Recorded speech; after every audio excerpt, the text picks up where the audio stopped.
नमस्कार. मी आरती देवगावकर, साहित्यप्रेमी भगिनी मंडळाच्या कार्यक्रमात आपल्याचे प्रमुख अतिथी मानसोपचार तज्ज्ञ डॉक्टर आनंद नाडकर्णी, संवादक दीपा देशमुख आणि तुम्हा उपस्थित सर्व श्रोतृवर्गाचं मनापासून स्वागत करते. कळीचं फूल झालेलं पाहणं व लहान मुलांचा विकास झालेला पाहणं यासारखं सुंदर दृश्य नाही, असं भाष्य करणाऱ्या श्रेष्ठ शिक्षणतज्ज्ञ आणि ज्येष्ठ कवी कैलासवासी ग. पाटील यांच्या स्मरणार्थ आपला आजचा हा कार्यक्रम आहे. कविवर्य ग. पाटील यांच्या कन्या आणि आपल्या मंडळाच्या कार्यकारी विश्वस्त डॉक्टर मंदाताई खांडगे यांनी दिलेल्या देणगीतून आपण हा कार्यक्रम करत असतो. वयाच्या केवळ 15व्या वर्षी पाटील यांनी लिहिलेली फुलपाखरू ही जोडाक्षर विरहित कविता आजही लहान मुलांना आवडणारी आहे. देवा तुझे किती सुंदर आकाश, माझ्या मामाची रंगीत गाडी, अशा त्यांच्या कैक कविता मनात आजही रुंजत असतात. पाखरांची शाळा या त्यांच्या बालगीत संग्रहाला राज्य सरकार आणि केंद्र सरकारचाही पुरस्कार प्राप्त झालेला आहे. रांजाई, लिंबोळ्या या त्यांच्या कविता संग्रहांमध्ये मोठ्या प्रमाणावर अभंगरचना आढळून येतात. त्यांच्या सर्वच कविता वृत्तबद्ध आहेत. प्रांजळपणा, भावविभुरता, गेयता, नादमधुरता अशी त्यांच्या कवितेची आणखीही काही वैशिष्ट्ये सांगता येतील. साहित्याच्या क्षेत्रात या कवितेला आढळ असे स्थान आहे. डॉक्टर मंदा खांडगे यांनी त्यांच्या उर्वरित कवितांमधील निवडक कवितांचे संकलन करून गस्तवाल्यांची गीते आणि इतर कविता या कविता संग्रहाचे संपादन केले आहे. मुले आणि फुले यांची आवड असणाऱ्या ग. पाटील यांनी जळगाव, धुळे, बोर्डी, पुणे अशा ठिकाणी ट्रेनिंग कॉलेजचे प्राचार्य म्हणून मोठ्या जबाबदारीची भूमिका पार पाडली. पूर्वीच्या काळी शालेय अभ्यासासाठी विविध वाचनमाला असत. यात पाटील सरांची मनवंतर वाचनमाला अतिशय लोकप्रिय होती. सलग 35 वर्षे ती अभ्यासक्रमात होती. अशा या शिक्षणतज्ज्ञ कवी असणाऱ्या ग. पाटील यांच्या स्मृतीला वंदन करताना एखाद्या विशेष विषयाला वाहून घेतलेल्या, त्याच्यावर अथवा वेगळ्या वाटेवरचे लेखन करणाऱ्या व्यक्तीला आपण आमंत्रित करत असतो. आजचे आपले प्रमुख अतिथी आहेत ज्येष्ठ मानसोपचार तज्ज्ञ डॉक्टर आनंद नाडकर्णी. नाडकर्णी सरांबद्दल मी बोलावं याची खरं तर काहीच गरज नाही. महाराष्ट्राच्याच नव्हे तर जगाच्या नकाशावर पोहोचलेलं हे सुप्रसिद्ध व्यक्तिमत्व, मानसशास्त्राच्या वाटेवर अनेकांना दीपस्तंभाप्रमाणे मार्गदर्शन करणारं, मनोविकारांबाबत असणारे गैरसमज दूर करण्याकरता त्यांनी इन्स्टिट्यूट फॉर सायकोलॉजिकल हेल्थ या संस्थेची औपचारिक स्थापना केली. मुक्तांगण व्यसनमुक्ती केंद्राच्या स्थापनेमध्येही त्यांचा मोलाचा वाटा आहे. ते त्याच्या संस्थापक सदस्यांपैकी आहेत. केवळ मानसिक विकाराने ग्रस्त असणाऱ्या लोकांनाच ते त्यातून बाहेर काढतात असं नाही, तर सामान्य लोकांनी आपलं मानसिक स्वास्थ्य कसं संतुलित ठेवावं, आपली सामाजिक जाण कशी वाढवावी, सामाजिक भान कसे जपावे यासाठी गेली कित्येक वर्ष ते तळमळीने कार्यरत आहेत.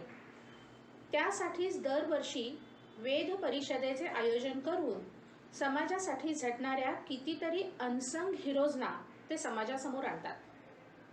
सरांचं लेखनही विपुल आहे. मानसशास्त्र या त्यांच्या अभ्यास विषयावरील पुस्तकांप्रमाणेच त्यांनी इतरही लेखन बरेच केलेले आहे. त्यांच्या गद्ये पंचविशी आणि विषाद योग या पुस्तकांना महाराष्ट्र सरकारचा पुरस्कार मिळालेला आहे. त्या तिघांची गोष्ट या त्यांच्या नाटकाला महाराष्ट्र सरकारचा यशवंतराव चव्हाण वाङ्मय पुरस्कार मिळाला आहे. रंग माझा वेगळा, असेच आम्ही सारे यांसारखी व्यावसायिक नाटकेही सरांनी लिहिलेली आहेत. त्यांच्या मयसभा या नाटकालाही लेखन पुरस्कार मिळाला आहे. स्वभाव विभाव आणि विषाद योग ही सरांची पुस्तकं अतिशय प्रसिद्ध आहेत.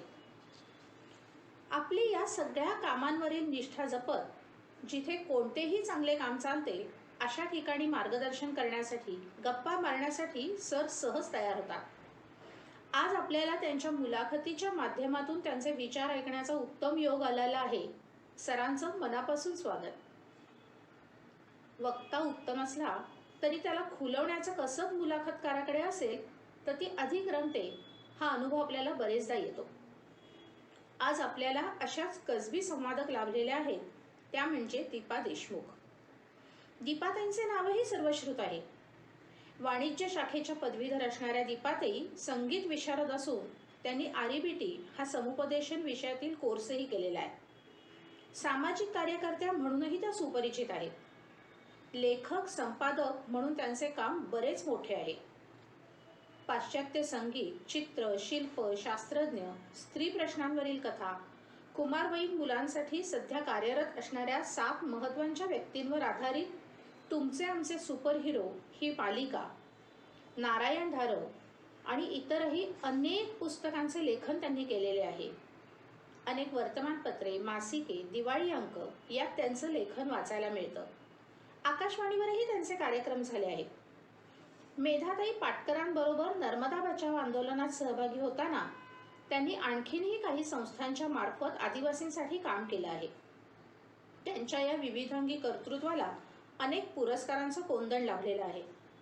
यामध्ये थिंक ग्लोबल फाउंडेशनचा सदाशिव अमरापूरकर पुरस्कार, ज्ञानेश्वर मुळे फ्रेंड्स पुरस्कार, क्षितिज फाउंडेशनचा विशेष गुणवत्ता पुरस्कार त्यांना मिळालेला आहे.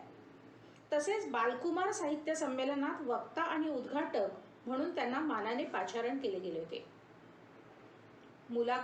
दीपाताई, तुमचंही मनापासून स्वागत. मुलाखत झाल्यानंतर सरांचे शब्दच आपल्या कानात गुंजत राहावेत म्हणून मी आत्ताच सरांचे आणि दीपाताईंचे आभार मानते. सध्याच्या या अवघड काळामध्ये आपल्या अत्यंत व्यग्र असणाऱ्या वेळापत्रकातून या दोघांनीही वेळ काढला आणि ही सुंदर मुलाखत आकाराला आली. त्याबद्दल त्या उभयतांचे मनःपूर्वक आभार. या कार्यक्रमासाठी देणगी दिल्याबद्दल डॉक्टर मंदा खांडगे यांचेही आभार आणि उपस्थित रसिक जाणकार श्रोत्यांनाही मनःपूर्वक धन्यवाद.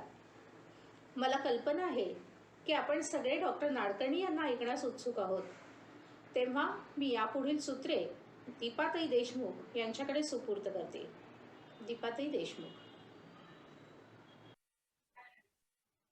नमस्कार. साहित्यप्रेमी भगिनी मंडळ पुणे यांचं मी सुरुवातीलाच आभार पण मानते आणि तुमच्यामुळेच आज डॉक्टर आनंद नाडकर्णी यांच्याशी संवाद साधण्याची संधी मला मिळतेय, या गोष्टीचा मला आनंदही होतोय. तोही आनंद मी व्यक्त करते. खरं तर आनंद आणि चांगुलपणा एकत्र आल्यावर काय होतं याबद्दल बोलायचं असेल तर माझ्या समोर डोळ्यासमोर एकच शब्द येतो किंवा एकच नाव येतं आणि ते म्हणजे डॉक्टर आनंद नाडकर्णी. सतत हसतमुख, सतत प्रसन्न आणि जाईल तिथे बरोबर आनंद घेऊन जाणारा हा माणूस. खरं तर मानसशास्त्रातला मोठा डॉक्टर, एक लेखक, एक कवी, सामाजिक कार्यकर्ता, नाटककार, कुशल संघटक, प्रशिक्षक अशी यादी न संपणारी या माणसाला डॉक्टर अल्बर्ट एलिस यांची विवेकनिष्ठ मानसोपचार पद्धती ही सुद्धा आवडते. त्याचबरोबर विनोबा आवडतात. यांच्यावर गांधीजींच्या विचारांचा खूप मोठा प्रभाव सुद्धा दिसतो. तो त्यांच्या जगण्यातही जाणवतो, विचारातही जाणवतो. टिळकांचा बाणेदारपणा आणि स्पष्टता यांच्या विचारात आढळते. ज्ञानेश्वर तुकाराम यांच्या लिखाणातून आणि वाणीतून आपल्याला सतत भेटत असतात. खर तर हा माणूस भूतकाळात डोकावतो आणि वर्तमानाशी या सगळ्या संत मंडळींची आपल्याला सांगड घालून देतो देखील. सामाजिक काम करताना काय मिळेल याची पर्वा न करता याला फक्त प्रवासाचा ध्यास लागलेला असतो. असा हा माणूस की यानं असंख्य माणसं जोडलेली आहेत, ती आपल्या देशातली आहेत, राज्यातली आहेत आणि परदेशातली सुद्धा आहेत. माणूस वेडा असा हा माणूस आहे. आणि हा केवळ डॉक्टर, काउन्सिलर असं नाहीये, तर कार्यकर्ता याच्या हाडामध्ये भिनलेला आहे असं म्हटलं तरी चालेल. वेळ प्रसंगी डॉक्टरांचा ऍप्रन बाजूला ठेवून हा अनेकदा इतरांचा पालक बनतो, मित्र बनतो आणि त्याच्या खांद्यावर आपुलकीची थाप देखील देतो. खरं सांगू का, डॉक्टर आनंद नाडकर्णी यांनी आपलं जगणं अर्थपूर्ण कसं करावं हे सांगणारी ही एक मोठी इन्स्टिट्यूटच आहे असं म्हटलं तरी चालेल. डॉक्टर, तुमचं खूप खूप मनापासून स्वागत. नमस्कार. डॉक्टर, नमस्कार. तुम्ही नेहमीच हसतमुख, प्रसन्न, कार्यमग्न असता. तुम्हाला कामाचा त्याच त्याच रुटीनचा, त्याच त्याच जगण्याचा कधी कंटाळा नाही येत का? आणि आला तर तुम्ही काय करता? खरं तर फार कंटाळा येत नाही. त्याचं एक कारण असं असतं की माझ्या दिवसामध्ये खूपच सारे नवीन अनुभव असतात. म्हणजे जरी समजा पेशंट बघायचे असले आणि त्या दिवशीच्या ओपीडीमध्ये येणारे पेशंट्स हे पेशंट या नावाने जरी एकसारखे वाटले, तरी त्या प्रत्येकाच्या येण्यामध्ये, त्याच्या बोलण्यामध्ये, त्याच्या गोष्टीमध्ये एक विविधता असतेच असते. त्याच्यामुळे विविधता जेव्हा असते, तेव्हा कंटाळा कमी येतो. तर हे आपल्या सगळ्यांचंच आहे. त्याचप्रमाणे आपण त्या अनुभवाला कसे सामोरे जाणार ह्याच्यावरती सुद्धा तोच-तोचपणा आणि विविधता अवलंबून असते. म्हणजे मला नेहमी वाटतं की श्रीराम लागू, डॉक्टर श्रीराम लागू असं उदाहरण द्यायचे की त्यांना विचारलं होतं ना, नटसम्राट तुम्हाला इतक्या वेळा करायचा कंटाळा कसा येत नाही? तर तेव्हा ते म्हणायचे की प्रत्येक वेळी तो प्रयोग माझ्यासाठी नवीन असतो. मी नवीन असतो, समोरचे प्रेक्षक नवीन असतात, तो क्षण नवीन असतो. तर म्हणूनच प्रत्येक म्हणजे नाटकाच्या प्रत्येक परफॉर्मन्सला प्रयोग असं आपण म्हणतो. तर ते बऱ्याच प्रमाणात माझ्या दिवसामध्ये खरं असतं आणि दुसरं एक असं असतं, की मला एक विविधता असते. जी म्हटलं रुग्णांच्या मध्ये विविधता असते, पण बाहेर गेलो आपल्या ओपीडीच्या किंवा कामाच्या, तरी सुद्धा खूप विविधता असते. त्याचं कारण असं आहे, की आपल्या आय-टी-आयच्या संस्थेमध्ये आपण मानसिक आरोग्याशी अनेक उपक्रमांच्या माध्यमातून, अनेक सेवांच्या माध्यमातून आपण सतत एका पद्धतीने खेळत असतो त्या संकल्पनांची आणि दुसऱ्या पद्धतीने एक्सप्लोअर करत असतो. म्हणजे त्यांना ताडून बघत असतो. तर हा जो अ, अनुभव असतो तो कधी तसा शिळा होत नाही. कारण काही ना काहीतरी नवीन चालू असतं. मग वाचनामध्ये पण तसंच असतं. म्हणजे प्रत्येक ठिकाणी नवीन पुस्तक असतं, नवीन चित्रपट असतो. त्यामुळे ही विविधता आहेच. आणि पुन्हा आपण प्रत्येक क्षणाकडे नवीन पद्धतीने पाहणार का नाही, तेही आपण विचारायचं. तर असं असल्यामुळे कंटाळा कमी येतो. आता येतच नाही असं काही म्हणता येणार नाही, कारण कंटाळा येणार नाही तर तो माणूस कसला? तर कंटाळा आला की मी काय करतो, तर मी माझा आळस प्लॅन करतो. आणि मला असं वाटतं की प्रत्येक माणसाने आळस प्लॅन करावा. तर कंटाळा कमी येतो. तर माझा आळस अगदी प्लॅन केलेला असतो. म्हणजे एखादा रविवार मी ठरवतो की आता आज काहीही करायचं नाही. आज कुठलंही टाईम टेबल पाळायचं नाही. आज कुठलाही कार्यक्रम घ्यायचा नाही. आणि आज काही नाही करायचं. किंवा जे वाटेल ते करायचं.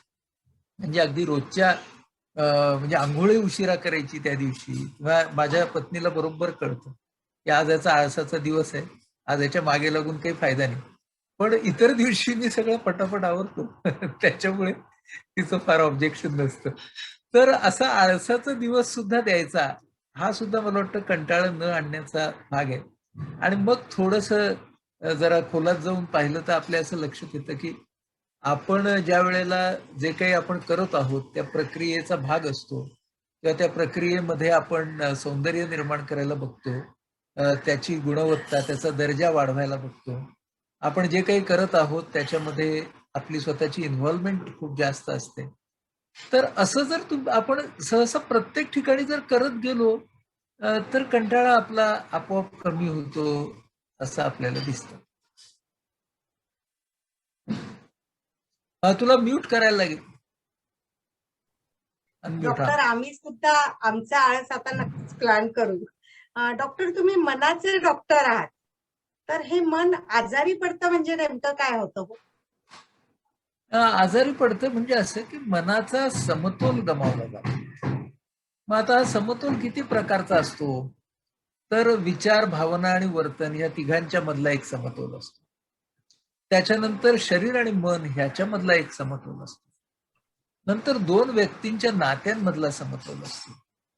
त्याच्यानंतर म्हणजे ती व्यक्ती आणि त्या व्यक्तीच्या जीवनाचे वेगवेगळे कप्पे यांच्यामध्ये असलेला समतोल असतो. अजून व्यापक करायचं तर ती व्यक्ती आणि पर्यावरण ह्याच्यामधला एक समतोल असतो. त्यामुळे जिथं कुठं समतोल ढळतो, तिथे मानसिक त्रासाला सुरुवात होते. आणि तो समतोल एकाच प्रकारचा नसतो असं आपल्या लक्षात येतं. इतक्या प्रकारचा तो समतोल असतो. आणि पुन्हा समतोल हा स्थिर नसतो. म्हणजे आपल्याला नेहमी असं लक्षात ठेवायला लागतं, की त्या समतोलत्वाची एक मोमेंट असते किंवा तो एक क्षण असतो. तर पण तो धरून ठेवायचा आणि तो आला की त्याला सामोरं जायचं. आणि असं करत बऱ्याच वेळेला त्या समतोल क्षणांची साखळी होते. त्याला आपण म्हणतो, की या माणसाचं बरं चाललंय. आणि मग जेव्हा त्यातले कुठल्याही एका व्याख्येचा समतोल ढळतो, तेव्हा मग ते असमतोलाचे क्षण आहेत. म्हणजे समजा शरीर आणि मनामधला समतोल ढळला. उदाहरण घेऊ आपण. म्हणजे काय झालं? तर माझ्या मनामध्ये विचार यायला लागले. मग त्याच्यानंतर माझी भूक गेली, माझी झोप गेली. हां, मला ॲसिडिटी व्हायला लागली. म्हणजे काय झालं आता शरीराची सुद्धा लक्षणं यायला लागली. गेला शरीर मनातला समतोल. माझ्या घरामध्ये नातं असेल एखादं आणि त्या नात्याच्या मध्ये अंतराय निर्माण झाला. आणि ती व्यक्ती समोर आली, की आता मला अगदी बघूनही या व्यक्तीचं तोंड असं वाटायला लागलं, की समतोल गेला. मग मी काही करत असलो घरामध्ये तरी ही व्यक्ती नको समोर, असं मी म्हणायला लागलो. समतोल गेला. मला माझं काम आवडत नाही. तर मला कामाला जाताना, येताना चांगलं वाटेल, पण जाताना तर तो समतोल गेला. म्हणजे असे समतोल जाणं हे हरघडी होत असतं. त्यामुळे आपल्याला काय म्हणायला पाहिजे माहितीये का, की मानसिक आरोग्य ही अशी स्थितीशील अवस्था नाहीये. ती एक गतिशील अवस्था आहे. आणि त्याच्यामध्ये आपण वेगवेगळ्या प्रकारचा समतोल जितका साधण्याचा प्रयत्न करू, तितके आपण चांगले राहू. आणि मग काय होतं, की हा समतोल अगदी विस्कटला. म्हणजे नेहमी कसं असतं, असमतोल होतो, पुन्हा समतोल येतो. म्हणजे काय आपण घसरतो पण पडत नाही, पडलो तरी खरचटत नाही, खरचटलो तरी फ्रॅक्चर होत नाही. पण इतकं विस्कटलं सगळं, तर मग त्याला मानसिक आजार म्हणायचं. की आता विचार, भावना आणि वर्तन खूप विस्कटले आहे.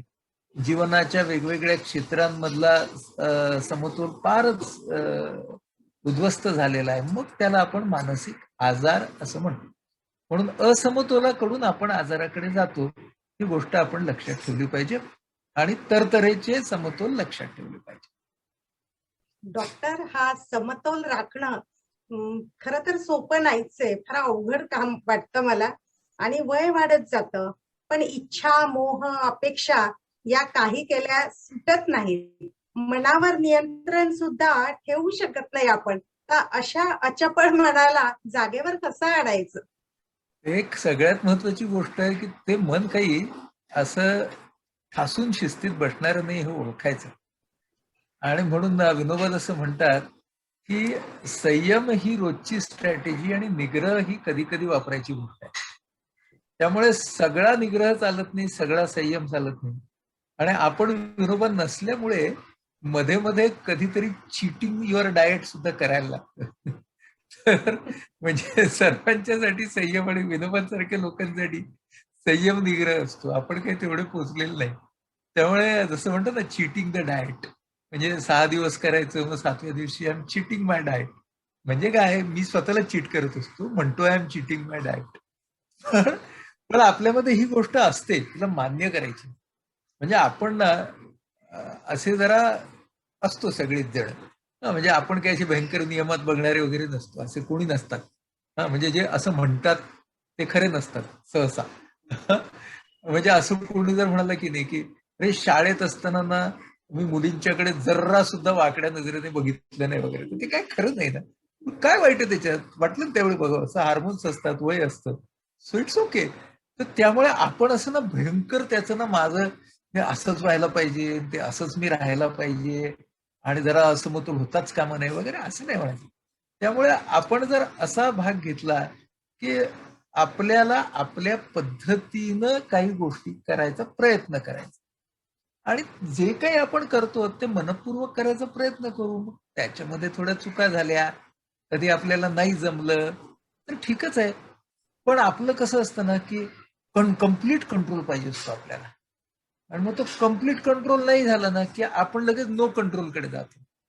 म्हणजे आता समजा तू म्हणालीस तसं मोह झाला, नाही का? मी असं एकदम माझ्या म्हणजे समजा असं धरून चालला एक व्यक्ती आहे आणि तिला डायबिटीस आहे. आणि एकदम सुंदर सगळे ब्लड रिपोर्ट आले, ते HbA1c सुद्धा छान, सगळं छान छान. मग त्याच दिवशी समजा आईस्क्रीम आणलं गेलं, किंवा त्याच दिवशी आंबे आणले गेले, तर मग त्या व्यक्तीला वाटतं ना की अरे आता रिपोर्ट पण चांगले आहेत, आता काय खायला हरकत आहे आजच्या दिवस आईस्क्रीम.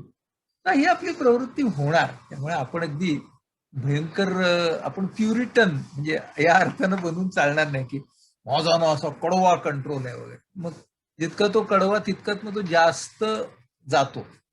त्यामुळे हे किती खेळकरपणाने घ्यायचं नाही फार महत्वाचं वाटतं मला. म्हणजे ते डाएट असू दे किंवा काही आरोग्याच्या बाबतीतले नियम असू देत, की खेळकरपणे का नाही घ्यायचं. आपण त्याच्याकडे असं ते भयंकर बागुलबुवा करून त्याच्याकडे का पाहायचं. आणि मध्ये एखादी जर आपली स्लिप झाली, हा मध्येच काहीतरी असं वाटलं की काहीतरी जरा 2 घास जास्ती खाऊ, हा नंतर ऍसिडिटी झाली तरी ठीक आहे, मग नंतर त्याचीही गोळी घेऊ. तर ह्या ह्युमन टेंडन्सीज आहेत त्यांना न नाकारता, पण चुकांच्याकडे सुद्धा खेळकरपणे पाहून म्हणजे माफ करून नाही, तर चुका झाल्या तर त्या दुरुस्त करण्याचा प्रयत्न करून असं आपण जावं. म्हणजे माणूस म्हणून सुद्धा स्वतःला मार्जिन देऊया. असं करत खेळकरपणे गेलं तर माझा अनुभव असा आहे की तो कंट्रोल नावाची गोष्ट जास्त जमते. आणि मला नेहमी असं वाटतं कंट्रोल करू नये, नियमन करावं. आपला कंट्रोल म्हणजे कसं असतं, ती बायनरी सिस्टीम असते 0-1. आणि नियमन, नियोजन, रेग्युलेशन हे कसं असतं, ही डेसिमल सिस्टीम असते 0 to 9. तर आपण ना आयुष्य बायनरी करू नये. आपण आयुष्य डेसिमल पद्धतीने जगावं. मग कोडिंगसाठी बायनरी वापरूया तिकडं, पण आयुष्यात डेसिमल वापरलेलं जास्त चांगलं. पण डॉक्टर, हे मोहाच्या बाबतीत करता येईल, या अपेक्षांचं काय करावं? हा, अपेक्षांचं असं करावं की त्यांना अपेक्षाच ठेवावं. त्यांचे कायदे करू नयेत. किंवा त्या किंवा त्या अपेक्षांची हट्ट करू नये. आपलं काय होतं की अपेक्षा आणि मागणी हे नात्यांच्या मध्ये सुद्धा आपण फार पटकन विसरतो. त्यातली एक लाईन असते, एक रेषा असते ती. आणि आपण जेव्हा म्हणजे कुणीही जवळच्या नात्यामध्ये म्हणतो ना, साधी अपेक्षा आहे असं म्हटलं की समजावं की ती मागणीच आहे. हं. मग आता अपेक्षा आणि मागणी याच्यात फरक काय असतो? तर तो फरक असतो चा, की या माणसाने आता माझ्यासारखं वागलंच पाहिजे, किंवा माझ्याकडून सुद्धा अमुक एक गोष्ट अशी झालीच पाहिजे, किंवा जगातल्या गोष्टी सुद्धा अशा अशा पद्धतीने हल्ल्याच पाहिजेत. असतो तो गडबड करतो. त्यामुळे आपण सगळी माणसं आहोत. अपेक्षेच्या ट्रॅकवरती राहिलो तर कधी अपेक्षा भंग होईल, कधी अपेक्षा पूर्ण होतील. पण त्या अट्टहासाच्या, त्या मागणीच्या ट्रॅकवरती गेलो आणि जर आपल्या मनासारखं झालं तर आपण फारच हुशारून जाऊ, आणि मनासारखं नाही झालं तर आपण फारच कोलमडून पडू. त्यामुळे हे डोक्यात आपण ठेवलं तर मग आपल्याला म्हणजे अपेक्षेच्या ट्रॅकवर राहता येतं. आणि अपेक्षेच्या ट्रॅकवरती राहण्याचा प्रयत्न करावा. मागणीच्या ट्रॅकवरती कमीत कमी जावं. आणि मध्ये मध्ये भाजीवाला कसा त्या पालेभाज्याच्या जुड्यांवरती पाणी टाकतो, तसं निरपेक्षतेचं पाणी मध्ये मध्ये अपेक्षांवर टाक. हं. म्हणजे आपल्याला काही पूर्ण निरपेक्ष होता येणार नाही. पण पालेभाजीच्या जुडीवरती मारतो ना पाणी, तसं निरपेक्षतेचं मध्ये मध्ये टाकावं. त्यामुळे ताजेपणा राहतो. आणि आपण काही पूर्ण निरपेक्ष होऊ नाही शकणार. आपण काही संत नाही आहोत. पण हे जर पाणी मारलं तर आपल्या जुड्या छान राहतात भाजीच्या. तर त्यामुळे हे आपण बघितलं तर चांगलं राहील. डॉक्टर, आम्ही साहित्यप्रेमी भगिनी मंडळातल्या जवळपास सगळ्याच, म्हणजे 50शी सुरू झाली आहे आणि पुढचा प्रवास सुरू आहे. म्हणजे आयुष्याचा पार्ट 2 आता सुरू झालाय, अशी स्थिती आहे. आणि काय म्हणजे आम्हाला काय जाणवतं की आता आपला आत्मविश्वास कुठेतरी आपली साथ सोडत चाललाय. हो का? एकटेपण छळायला लागतं. मग हा. काय करायचं? अशा वेळेस काय करावं? धरायचं आत्मविश्वासाला. कसा? कसं माहितीये की हम्म. 45च्या पुढची प्रत्येक स्त्री ही अतिशय मॅच्युअर असते. तिनं तोपर्यंत स्त्रीत्वाचे खूप सारे अनुभव घेतलेले असतात. तिनं तोपर्यंत नातेसंबंध खूप जवळून आणि बुडून जाऊन सुद्धा अनुभवलेले असतात. ही सगळी अनुभवांची शिदोरी ज्या व्यक्तीकडे आहे, तिने फक्त त्या अनुभवांकडे पाहण्याचा आपला कप्पा उघडायला पाहिजे. मग आत्मविश्वास कशाला सोडून जाईल. मग ती व्यक्ती स्वतःच्या शरीरात मनात होणाऱ्या बदलांकडे वेगळ्या पद्धतीने पाहायला लागेल. आता आपलं नाही चालत बाबा शरीर असं सगळे म्हणतात की नाही. आता काय डायबिटीज झाला, ब्लड प्रेशर झालं असं म्हणतात. आता गोष्टी लक्षात राहत नाहीत असं म्हणतात. अरे पण जो अनुभवाचा खजिना तुमच्या आणि माझ्या आयुष्यामध्ये आहे, त्याच्याकडे आता एक इंट्रोस्पेक्शन, एक चिंतन या दृष्टीने का नाही बघू आपण? त्याच्यातून मला माझ्या स्वभावाबद्दल काय कळलं? माझ्या आजूबाजूच्या इतर व्यक्तींबद्दल काय काय कळलं? आणि ह्या सगळ्याच्याकडे पूर्वग्रह बाजूला सोडून या सगळ्या गोष्टींच्याकडे पाहता येईल का? हा विचार जर केला तर आत्मविश्वास जात नाही. मग आपल्याला वाटतं अरे वा, जरा आपण पिकलोय बरं का. पिकलोय म्हणजे छान आंब्यासारखे पिकलोय हं. पिकलेले केस नाही, तर पिकलेला आंबा. नाहीतर मग पिकलेल्या केसांकडेच लक्ष जातं. तर ते आपण जर डोक्यात ठेवलं, तर मग आपल्याला ह्या सगळ्याच्या मधून आत्मविश्वास कशाला जाईल? मर्यादा येऊ देत, की मर्यादा आल्या आपल्या वागण्यामध्ये, बोलण्यामध्ये, जीवनशैलीमध्ये, याचा अर्थ सगळं संपलं असं थोडीच आहे. त्यामुळे आपण ह्या गोष्टीकडे लक्ष दिलं तर आपण चांगले राहू. दुसरा मुद्दा तुझा होता, की हा एम्प्टी नेस्ट सिंड्रोम म्हणजे एकटेपणा येतो. आपली मुलं मुली असतात किंवा कधी कधी सहचरी असते, ती सुद्धा या प्रवासामध्ये सोडून जाऊ शकते 50च्या पुढे, 60च्या पुढे, 70च्या पुढे. अशा वेळेला आपल्याला काय लक्षात येतं, की कुठल्याही एका नात्यावरती आपली सगळी जीवन ऊर्जा केंद्रित करणं बरोबर नाही. म्हणजे बऱ्याच वेळेला 50च्या मध्ये कसं होतं, मुला मुलींचे त्यांची त्यांची विश्व जी असतात ती सुरू होतात किंवा त्यांच्या जीवनामध्ये त्यांचे त्यांचे सहचर येतात, त्यांची स्वतःची इनिंग्स चालू होते. तर त्यावेळेला आपण त्यांच्यामध्ये फार गुंतलेलो राहणं आणि ते पण मग आपल्या बरोबरच राहायला पाहिजेत असा अट्टहास धरणं, हे खरं म्हणजे असमतोलाला आणि अ, अनारोग्याला आमंत्रण देणार आहे. पण आपण समजा जर असा विचार केला, की अरे मी आता हे नेहमीची माझी नाती होती, ज्यांच्यासाठी मी खूप काही केलं, ते आता या ना त्या कारणाने दूर चालले. म्हणजे काय, भावनेने नसतील दूर चालले, आता वेगळे राहत आहेत, शिक्षणाला गेले. तर this is an opportunity for me for widening my social network. म्हणजे आता मी इतर सामाजिक संबंध आहेत माझे, त्यांच्यावरती मी काम करेन. आणि आतापर्यंत मला जे वाटत होतं की रक्ताची माणसंच माझी, तर आता असं काही नाहीये. भावनेची माणसं माझी, समान ध्येय असलेली माणसं माझी, समान इंटरेस्ट असलेली माणसं माझी. म्हणजे माझेपणाचं क्षितिज खरं म्हणजे विस्तारण्यासाठी 50शी ही फार चांगली गोष्ट आहे. आणि मग त्याच वेळेला आपण माझं माझं ही जी संकल्पना आहे ती फक्त आपल्या घरापुरतीच मर्यादित का ठेवावी? तिला समाजापर्यंत सुद्धा नेण्यासाठी 50शी नंतरचा काळ का वापरू नये?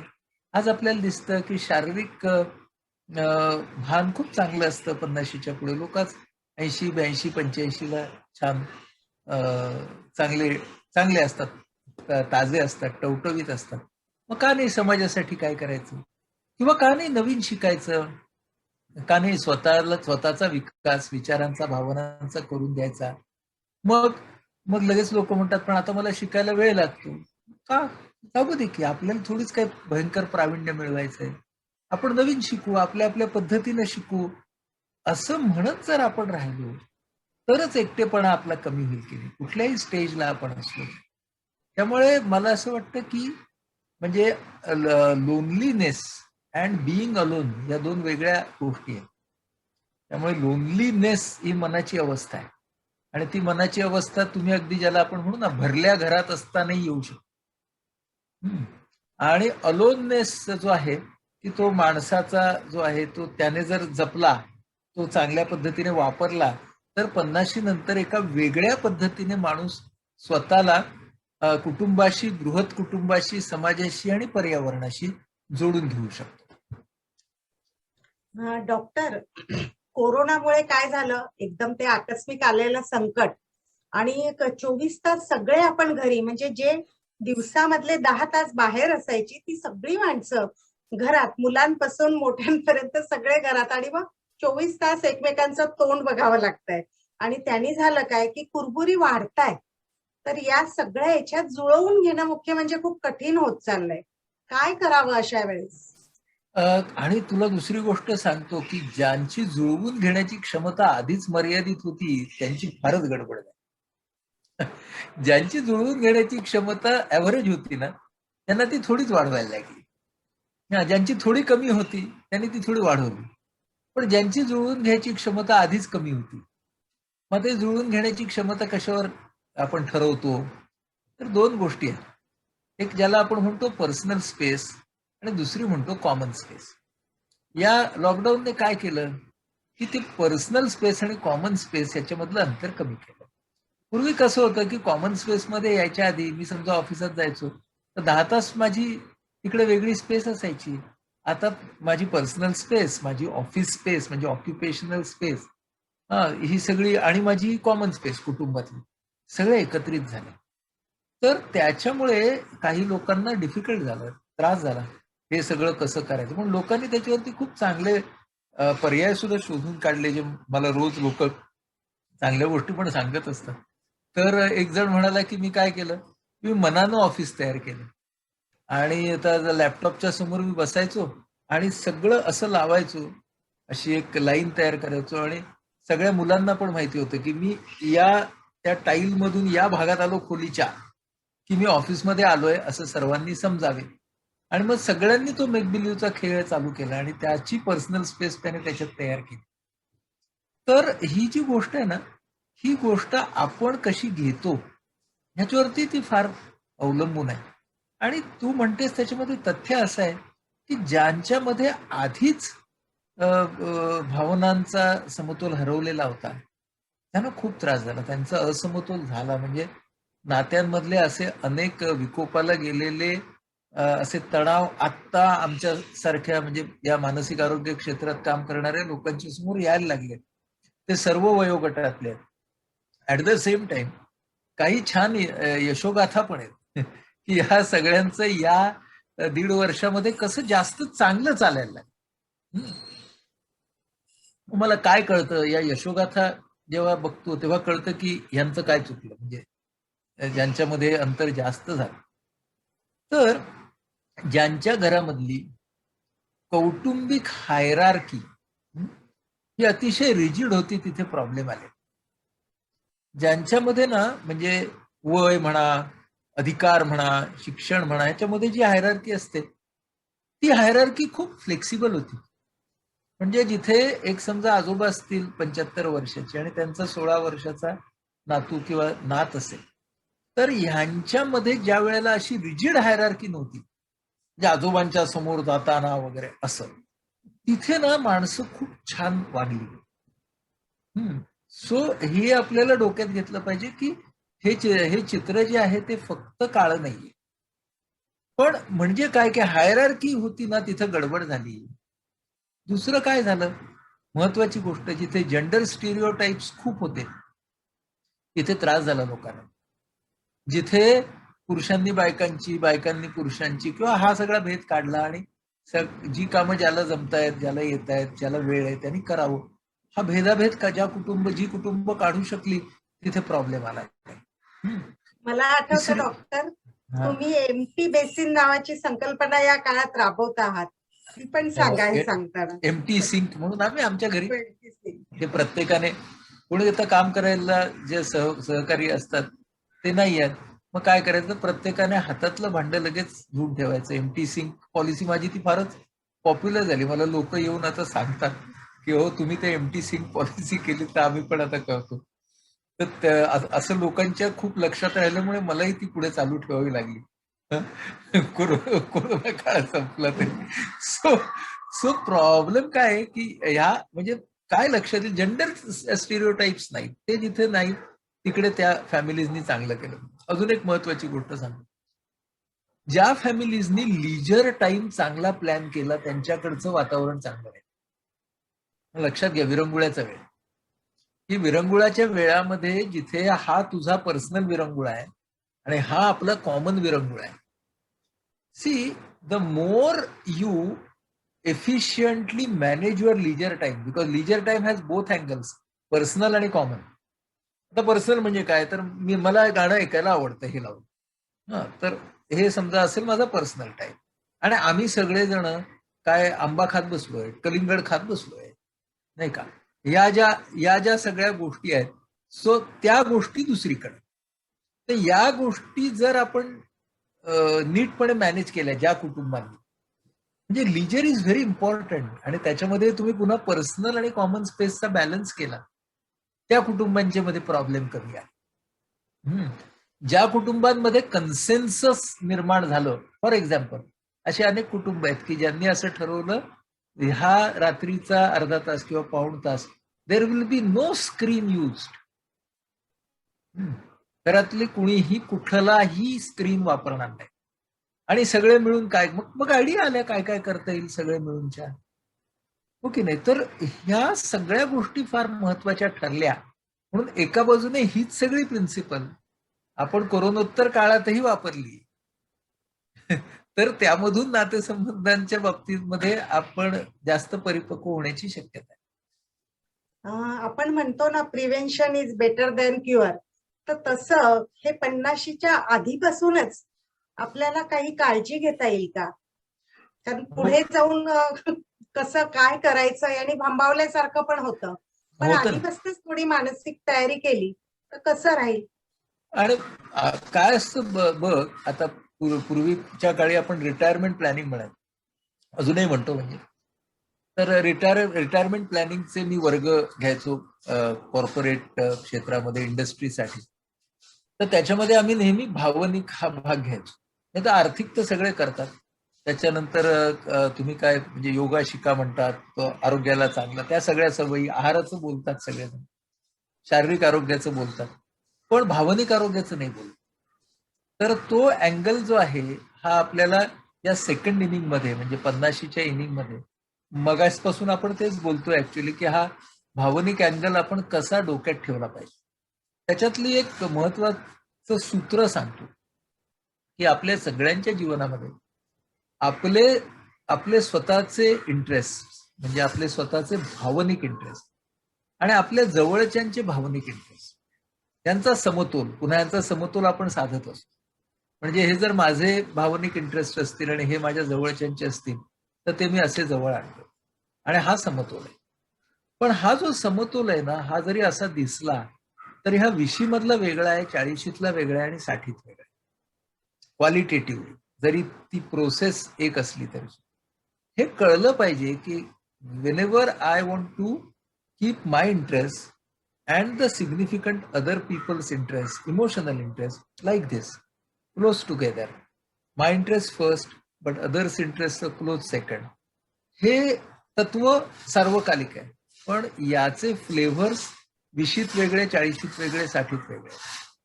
म्हणजे हा समतोल तुम्ही प्रत्यक्ष कसा ठेवणार तिकडे.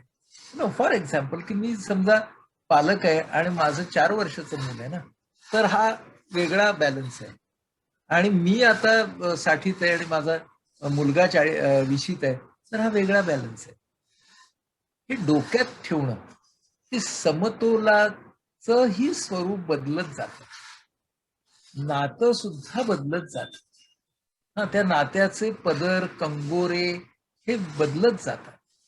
हे आपण जर डोक्यात ठेवलं ना, तर आपल्याला त्या सगळ्या म्हणजे त्या आयुष्याला सामोरं जाणं हे फार सोपं नाही, पण कमी कठीण तरी जाईल. पण आपण नेहमी ना असे गुंततो. ते कसं होतं, त्यावेळी किती छान होतं, आता काय झालं, अरे होतं ना त्यावेळी छानच होतं, तुम्ही ते छान एन्जॉय केलं, मग आता ते नाही आहे, म्हणून आपण किती दुःख करत बसणार आहोत, जे आहे त्याच्याकडे बघणार आहोत का नाही. हा जो भाग आहे, हा भाग खूप महत्वाचा आपल्याला वाटतं. आणि आपल्या मनामध्ये ना ते तसं हवं, ते तसं हवं, ते तसं हवं असं पाहिजे असतं आपल्याला. आणि आपल्याला ना कायमची स्थिरता हवी असते. तर आयुष्यामध्ये प्रत्येकाला हवी असते ती कायमची स्थिरता. माझी कायमची स्थिरता एकदाच येते. तिला सुद्धा म्हणायचं की नाही, कायमची स्थिरता माहित नाही मला. पण आपण ज्याला स्थिरता म्हणतो, ती संकल्पना आपण समजून घ्यायला पाहिजे. बघा, आपण म्हणतो आयुष्यात स्थिरता पाहिजे, म्हणजे नेमकं काय पाहिजे?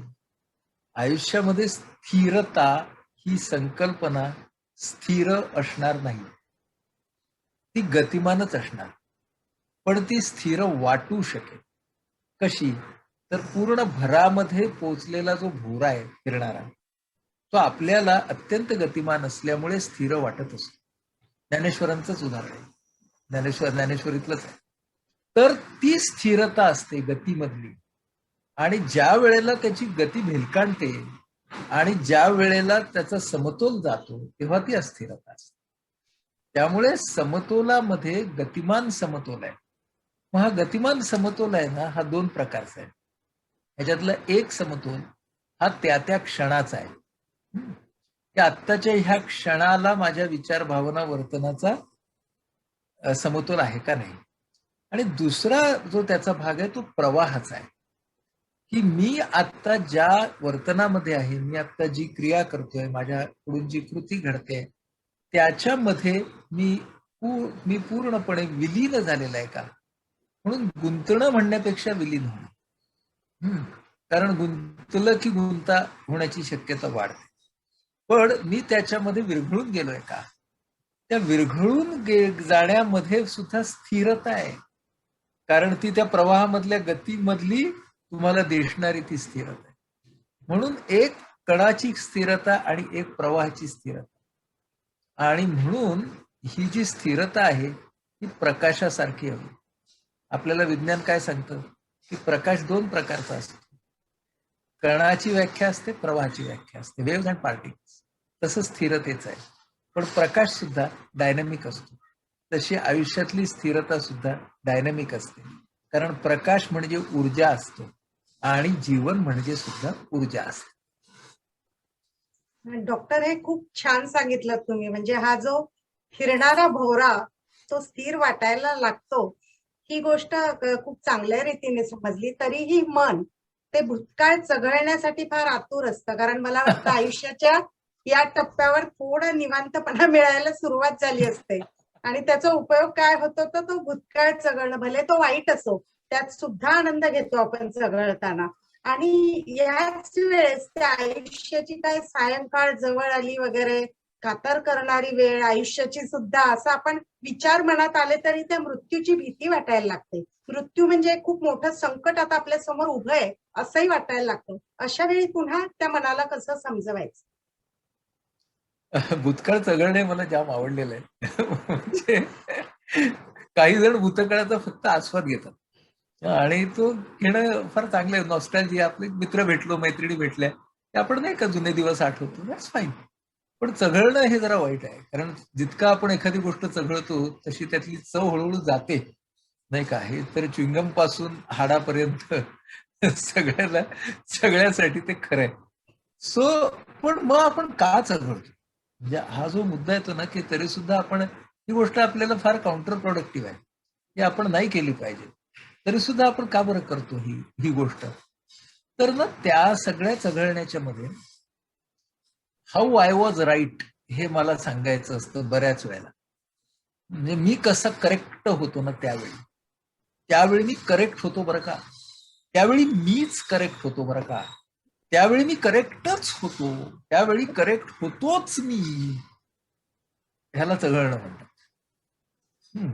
कारण त्यामधून वेगवेगळ्या एम्फसिस मधनं मला हेच सांगायचं असतं. So sometimes it's self vindication, sometimes it is others vilification. म्हणजे या सगळ्यांच्या मुळे हे सगळं कसं घडलंय. आणि कधी कधी म्हणजे एक विंडिकेशन असतं, एक व्हिलिफिकेशन असतं. मग त्याचे विलन बनवणं असतं व्हिलिफिकेशन अशा. आणि मग कधी कधी नशिबाला दोष देणं असतं. तर हे सगळं जे आहे ते भूतकाळाच्याकडे बघायचे काही फार आरोग्यदायक पर्याय आहेत असं नाही. त्यामुळे आपण त्याच्याकडे त्या त्या वेळेला घडून गेलेल्या गोष्टी म्हणून पाहिलं न चघळता, तर ते हळूहळू स्किल आहे, ते जमायला वेळ लागतो, पण अगदी जमणार नाही असं नाही. आता मृत्यूच्याकडे येऊया. आता कसं असतं, आपल्याला ना वैचारिक पातळीवरती सॉलिड माहिती असतं की जो जन्मला त्याचा मृत्यू होणार वगैरे वगैरे, सगळं माहिती असतं. पण साधारण कसं असतं की 50 पर्यंत आपल्याला आपल्या मृत्यूचं फार भान नसतं. काही जणांना येतं, पण मी जनरली म्हणतो. पण त्या मग 50 नंतर संध्या छाया भिवळी ती हृदया, हे चालू होतं. त्याचे अनेक कारणं असतात की आपण सगळेजण आपल्या उद्दिष्टांच्या पूर्तीसाठी झटत असतो, आपल्याला स्वतःची प्रगती करून घ्यायची असते. ह्या सगळ्यामुळं ती बाजू आपण त्याच्यावरती काही फार विचार नसतो करत. काही जण असतात की जे अगदीच त्या बेंडचे असतात आणि पासूनच त्याचा विचार करायला लागतात. पण सर्वसामान्य तुम्ही आम्ही असतो, त्यांची नजर मृत्यू नावाच्या थीमकडे ही 50शी नंतर वगैरे वळते. हा, तर दिस इज कॉमनली ट्रू. मग आता काय होतं, की आतापर्यंत त्याचा विचार नसतो केलेला आणि आता नवीन विचार आला की मग काय करायचं? तर आपल्याला मृत्यूचा अनुभव एकदाच येणार आहे. हा, आणि तो आला की नंतर काही अनुभव असणार नाही. बरोबर आहे? म्हणजे आपली सगळी तयारी कसली आहे बघा, ती त्या अनुभवाच्या अँटिसिपेशनची. बरोबर? मग आता आपलं नेमकं भय काय आहे ते ओळखलं पाहिजे. आणि प्रत्येकाचं भय त्याचं टेक्स्चर वेगळं असतं. कोणाला तरी वाटतं पटकन मृत्यू आलेला चांगला, आणि असा गलितगात्र होऊन खूप वर्ष नको बिछान्यात पडायला. हा, असं काही जणांना वाटतं.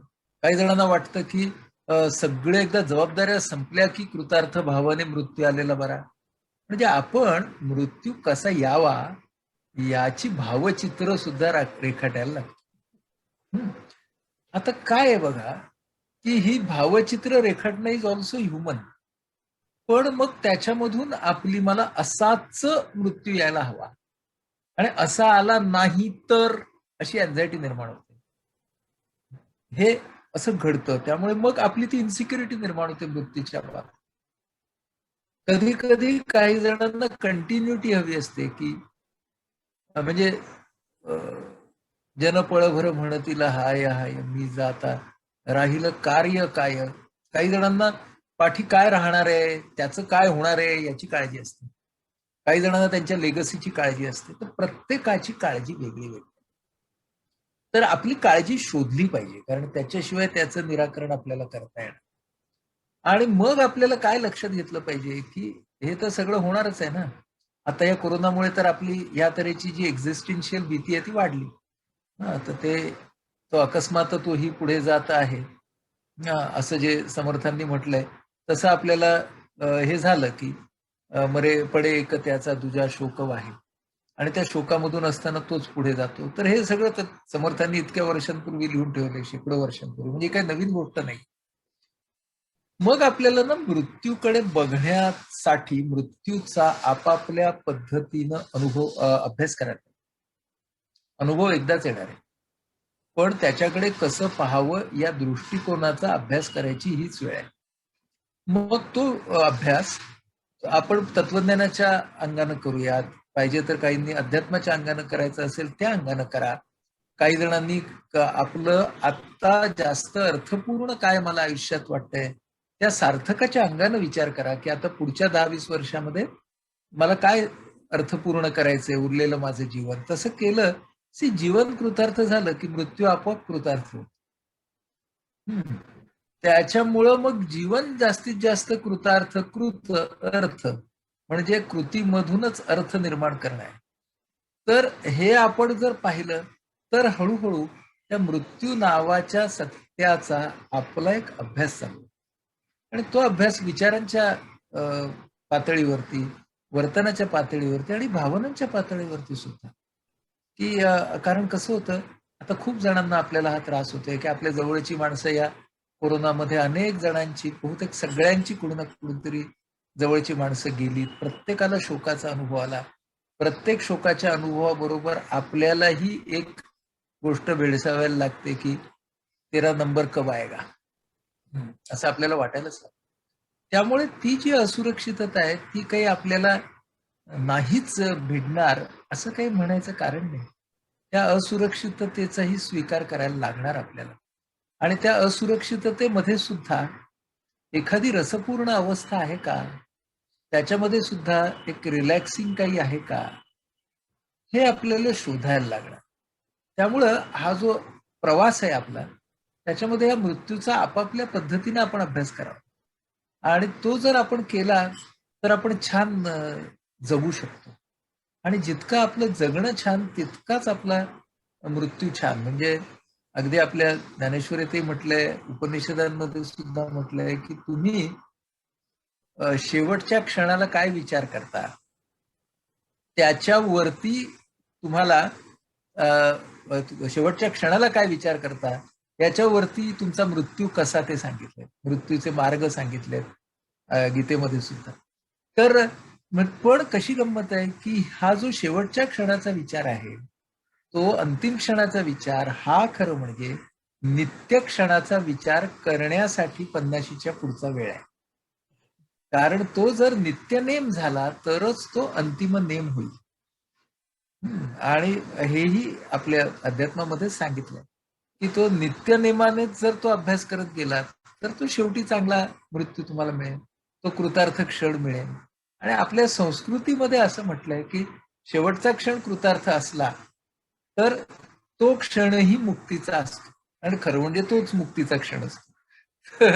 पण त्या मुक्तीच्या क्षणाला मोल दिलेला आहे. म्हणून धूम्र मार्ग, आर्चिरा मार्ग वगैरे ते सगळे डिटेलमध्ये काय आपण नको जाऊया. पण त्या क्षणाला जे महत्व दिलंय ते अशासाठी दिलंय की तो नित्यनेम करावा, म्हणून मृत्यूचा अभ्यास करावा, असं परंपरा आपल्याला सांगते. डॉक्टर, हे जीवन कृतार्थ करणं म्हणजे मृत्यू सुद्धा कृतार्थ होतो, हे मला फार आवडलं, भावलं. आणि खरं तर आज मी तुमच्या पुस्तकांकडे अजिबात वळणार नव्हते, कारण हाच विषय इतका छान चाललेला आहे की त्यातच रमावं असं वाटत होतं.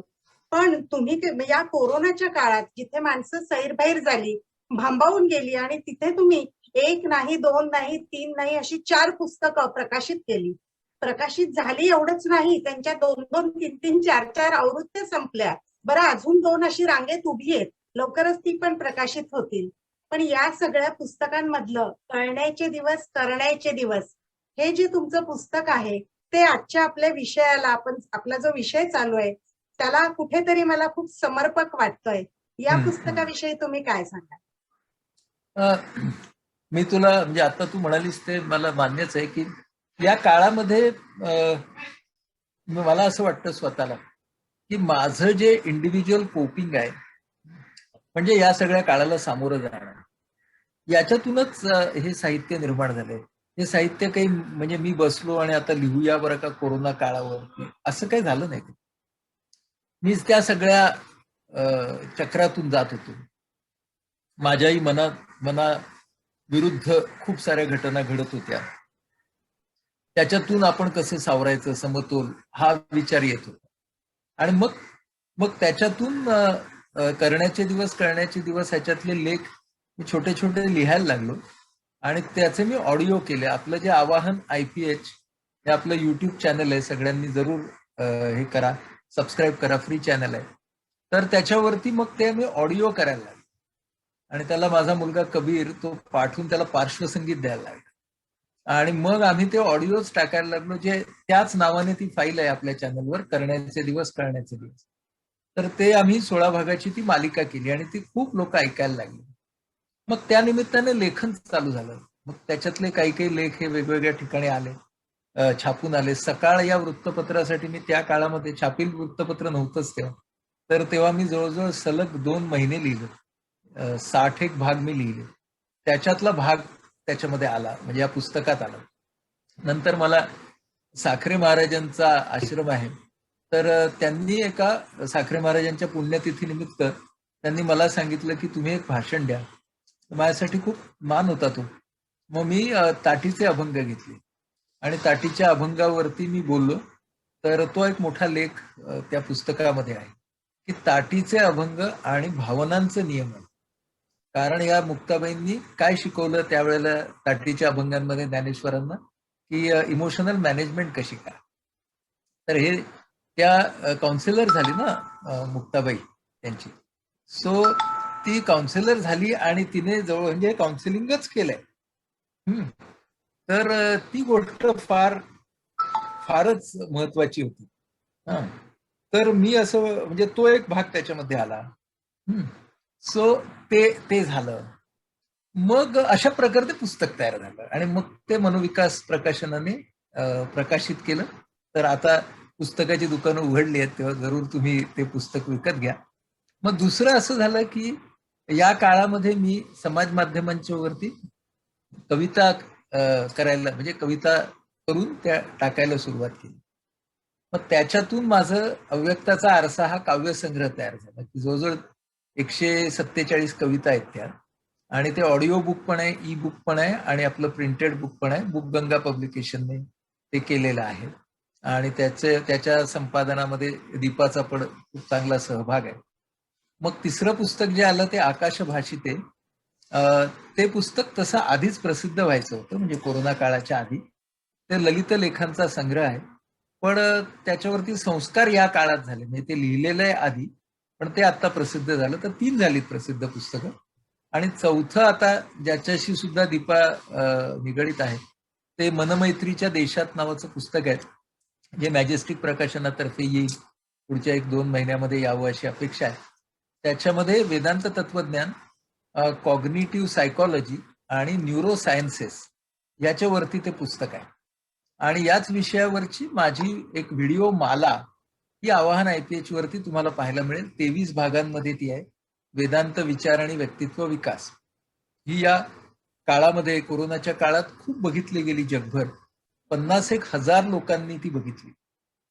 तर त्या मालिकेवरती आधारित असं हे पुस्तक आहे, पण ते कोरोनातून बाहेर येणाऱ्या जगासाठी. तर ते पुस्तक झालं. आणि आता पुस्तक म्हणजे ते आता येईल, म्हणजे ही 4 येतील आणि 5व्याचं काम चालू आहे, ते वर्षाखेरीला येईल असं म्हणू आपण. तर ते बौद्ध विचारांवरती आहे. भगवान बुद्धाचे जे विचार आहेत ते या कोरोनोत्तर काळामध्ये आपण कसे वापरावे याच्यावरती बुद्धांसोबत क्षणोक्षणी असं सध्याचं त्याचं नाव आहे. तर त्यावरती मी काही कविता आल्या अभ्यास करत असताना, त्या कवितांची एक मालिका आता समाज माध्यमांवरती मी टाकतोय. 54 कविता त्या झाल्या माझ्या. आणि हे पुस्तक गद्य पद्य असेल, त्यामुळे त्याच्यामध्ये लेखही असतील आणि त्याच्यामध्ये कविताही असतील. मग त्यातले काही लेखांचे मी ऑडिओ करून टाकत होतो आता. त्यातले काही ऑडिओज खूप व्हायरल झालेत.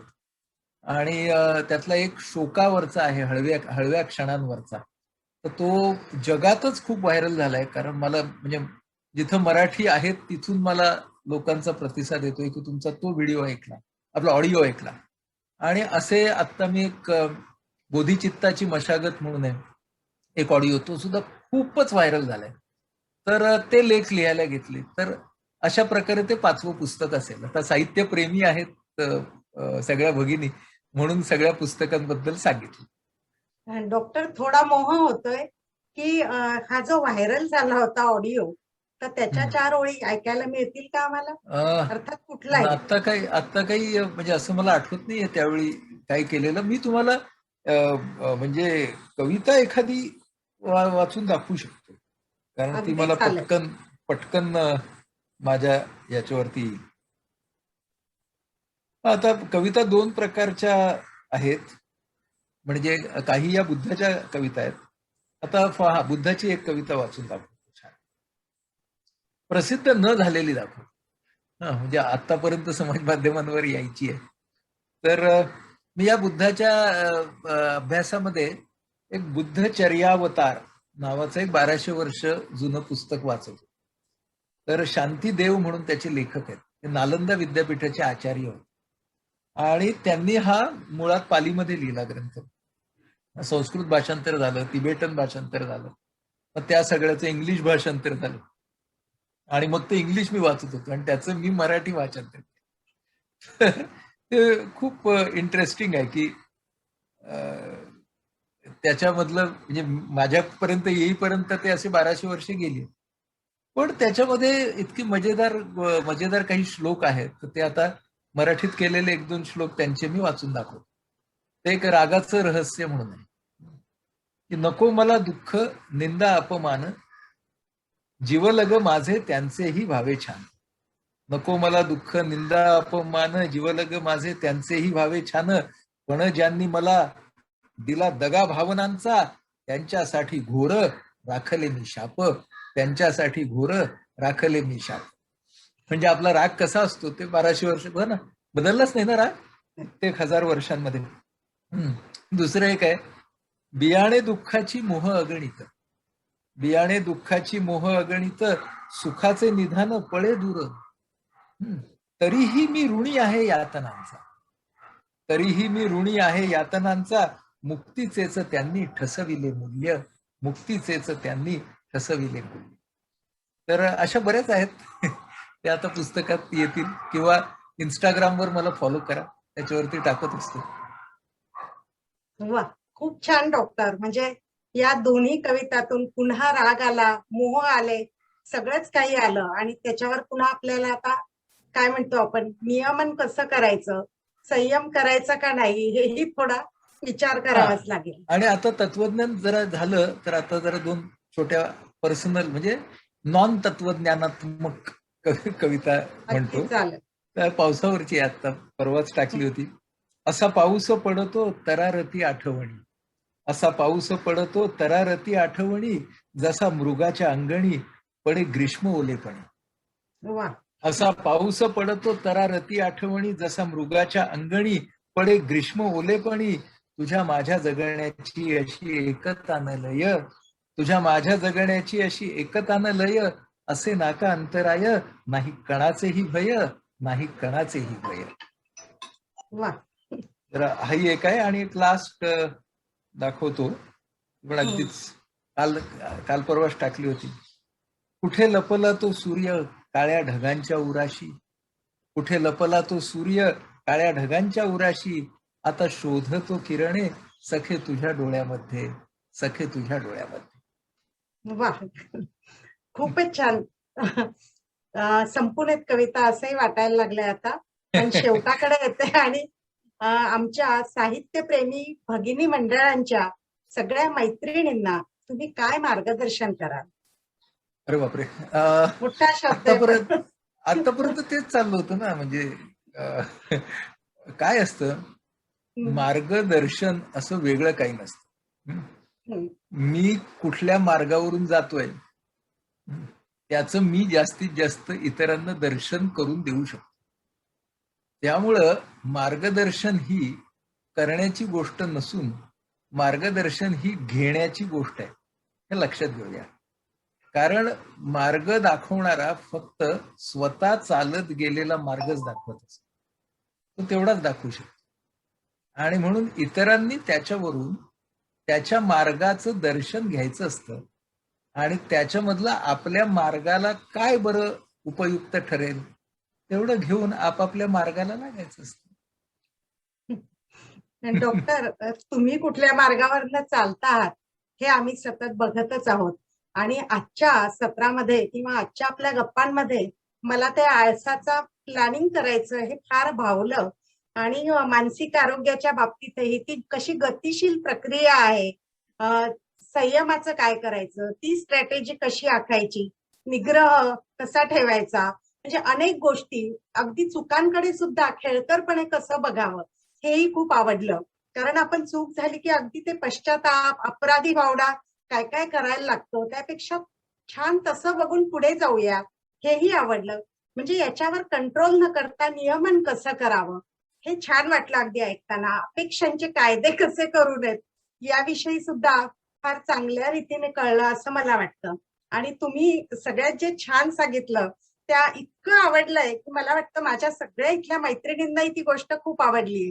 तुम्ही जे म्हणालात की 45 नंतरची स्त्री कशी मॅच्युअर्ड होते किंवा वेगवेगळी आमची जी प्रशंसा केली आहे त्याबद्दल खूप खूप थँक्यू तुमचे. आणि बदलांकडे सुद्धा तुम्ही कसं बघायचं, अंतर्मुख कसं व्हायचं, चिंतन कसं करायचं हे सुद्धा सांगितलं. जुळवून घेण्याबद्दल सुद्धा तुम्ही सांगितलं. मृत्यूविषयी सुद्धा जो भाव आपल्या मनात असायला हवा त्याच्याकडे कसं बघायचं, म्हणजे आपलं जगणं रोजचं जर आपण आपल्यालाच वाईट वाटत असेल त्यारे काय करतोय आपण तर काही अर्थच नाही, तर तो कृतार्थता ती असणं आपल्या जगण्यात हीच मृत्यूच्या मध्ये सुद्धा कृतार्थ भाव येईल हे सुद्धा खूप म्हणजे चांगलंच वाटलं हे सगळं ऐकून.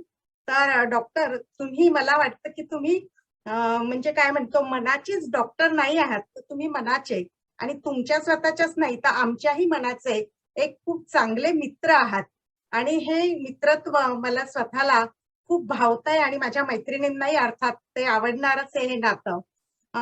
तुमच्या सहवासात तुमचं बोलणं ऐकताना अनोळखी माणसालाही, मग तो कितीही बेचैन झालेला असो, अस्वस्थ झालेला असो, त्रासिक मुद्रेनं बसलेला असो, तुमचं बोलणं ऐकलं की त्याचं मन, अस्वस्थ मन म्हणेन मी, हळू शांत जलाशयासारखं व्हायला लागतं आणि तो प्रसन्न होतो तुमच्यासारखाच.